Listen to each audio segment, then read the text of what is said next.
Why is it so hard to say no to that last bite of dessert? It's not just a sweet tooth or a lack of willpower. It's a biological command. Think of your brain as a machine and sugar as its premium fuel. From the moment we are born, our bodies are hardwired to chase this taste. Fast forward to today, we've taken this ancient survival signal and turned it into the most powerful element in the kitchen. But to master sweetness, we have to look beyond the simple sucrose crystal. We need to understand how these tiny crystals behave when we push them to their limits. Today, we're decoding the DNA of sweet. Our journey with sweetness began with honey, the liquid gold that was our first encounter with concentrated sugar. For centuries, sweetness was a luxury reserved for royalty, moving from the ancient sugarcane mills of India to the 19th century discovery of the sugar beet. Today, sugar is the way we capture the sun's energy, stored by plants as carbohydrates, and bring it directly to the plate to manipulate flavor and texture. In a professional kitchen, sugar isn't just one ingredient, it's a family of molecules, each with its own personality. We have glucose, fructose, and sucrose. While white sugar, sucrose, provides a clean, neutral hit of sweetness, honey's intensity comes from its high fructose content. As chefs, choosing between white sugar and brown sugar isn't just about color, it's about depth. The molasses in brown sugar brings acidity and moisture that can completely change the structural integrity of a dish. One of the most misunderstood roles of sugar is that it's not just there for taste, it's a structural component. Sugar is hygroscopic, meaning it acts like a high-powered moisture magnet. When you notice a cake that stays soft for days, or a cookie with a chewy center, you're seeing sugar at work, locking down water molecules so they can't evaporate. It even controls the texture of our frozen desserts by lowering the freezing point of water, ensuring our ice cream stays silky rather than icy. Sugar is the ultimate diplomat in the kitchen, capable of settling disputes between the most aggressive flavors. It plays a beautiful game of seesaw with acidity. Think of how a squeeze of lemon and a dash of sugar don't cancel each other out, but rather create a refreshing brightness. It rounds off the sharp corners of bitterness in coffee or dark chocolate, and when paired with salt, it creates a flavor hyperdrive that makes the palate crave more. It doesn't just add sweetness, it provides the background noise that allows other flavors to sing. Let's bring this theory to the cutting board with a few techniques used in the world's best kitchens. If your tomato sauce is tasting a bit too metallic or acidic out of season, a tiny pinch of sugar will neutralize that edge immediately. If you want a cookie that is crispy on the outside but fudge-like in the center, swap 20% of your white sugar for brown sugar. And the most important rule of all, always add a pinch of salt to your sweets. Salt suppresses our perception of bitterness, making the sugar taste purer and more intense.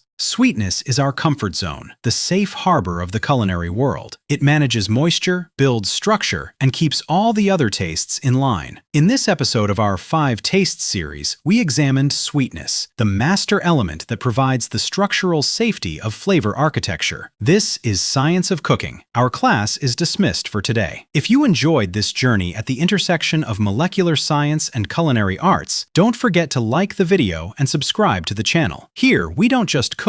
We prove that the kitchen is actually the most delicious laboratory of applied physics and chemistry. Now, I want to hear from you. What is the one ingredient where a tiny pinch of sugar creates the biggest structural or flavor miracle for you? I'm waiting for your hidden heroes, those savory dishes or textures that you believe could never reach perfection without sugar, in the comments. I'll be reading through them to discuss each one. I'll see you in the next episode. Stay with science.